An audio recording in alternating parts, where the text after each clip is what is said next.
देवदत्त माझे 2 अनुभव आहेत. मला 90% ब्लॉकेज होतं. ते 3 दिवसामध्ये ब्लॉकेज क्लिअर झालं आणि माझे पती 67 वर्षाचे आहेत आणि त्यांना जीबीएसचा आजार झाला होता. तो 6 दिवसामध्ये पूर्ण कव्हर झाला. आणि माझा एक महत्वाचा असा छान अनुभव आहे.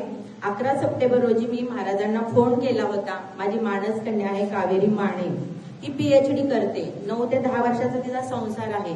पण ह्या 6 महिन्यामध्ये तिचे पती तिला फार त्रास देत होते. अक्षरशः ती आत्महत्या करायची. शेवटी मला तिचा फोन आला आणि मला आत्महत्या करावीशी वाटते असं म्हणली. आणि मी महाराजांबरोबर फोनवर बोलले. त्यांना म्हटलं आशीर्वाद फक्त हवाय, ते आता लगेच नाही येऊ शकत. तर त्याच्यानंतर महाराजांनी तिला गुरुवारी म्हणजे 11ला बोललो, 13 सप्टेंबरला त्यांनी आशीर्वाद दिला.